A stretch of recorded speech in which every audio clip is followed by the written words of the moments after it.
kota terapung di Danau Titicaca. Tahukah kamu, di perbatasan antara Peru dan Bolivia ada sebuah kota kecil yang tidak berdiri di tanah, tapi mengambang. Ya, terapung di atas danau terbesar di Amerika Selatan. Ini bukan dongeng, bukan pula rekayasa masa depan. Ini adalah kisah nyata. Dari mereka yang membangun rumah di atas air, inilah hikayat kota terapung di Danau Titicaca. Danau Titicaca terletak di ketinggian 3.800 meter di atas permukaan laut. Ia disebut-sebut sebagai danau layak huni tertinggi di dunia. Dikelilingi pegunungan Andes, danau ini menjadi batas alami antara dua negara, Peru dan Bolivia. Tapi bukan itu yang membuatnya istimewa. Yang membuat dunia terkesima adalah pulau-pulau kecil di atasnya, pulau-pulau yang terapung. Suku Uros dan asal-usul Pulau Terapung. Pulau-pulau terapung ini bukan berbentuk alami, mereka diciptakan oleh manusia. Suku Uros adalah penghuninya. Mereka adalah bangsa asli Andes yang hidup sebelum bangsa Inca. Dahulu, mereka melarikan diri dari penindasan suku lain, dan demi bertahan hidup, mereka menciptakan rumah di atas air. Mereka menggunakan tanaman yang tumbuh liar di sekitaran danau. Totora, rumput air yang mengapung. Totora dipanen, dikeringkan, lalu ditumpuk bertingkat hingga tebal.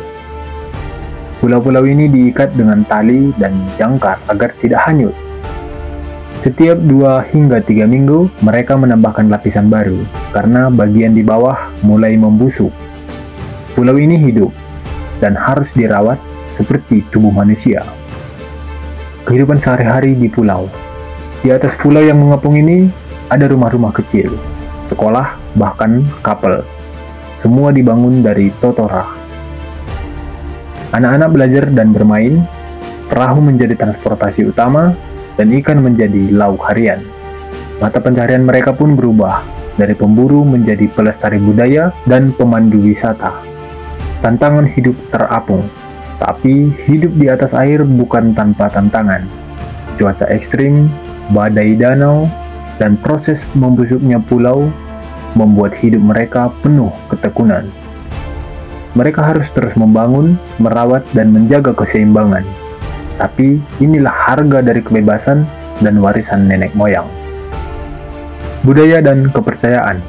Suku Uros percaya bahwa Danau Titicaca adalah ibu yang memberi kehidupan. Mereka merayakan alam, menjaga keseimbangan, dan menghormati matahari sebagai sumber kekuatan. Mereka bukan sekedar tinggal di pulau, mereka hidup bersama pulau. Kini, pulau-pulau terapung juga menjadi destinasi wisata dunia. Tapi itu tak membuat mereka kehilangan jati diri. Mereka tetap hidup dengan tradisi, namun mulai memanfaatkan teknologi, panel surya, sekolah daring, dan komunikasi digital mulai hadir di kota yang mengambang. Ancaman dan harapan.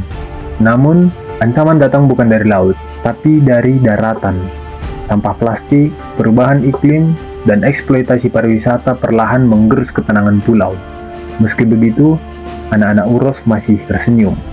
Mereka percaya, selama mereka menjaga alam, pulau mereka akan tetap mengapung. Di dunia yang serba canggih, masih ada mereka yang hidup dengan prinsip sederhana. Kami tidak tinggal di pulau, kami menciptakan pulau untuk tinggal. Dunia ini memang penuh hikayat.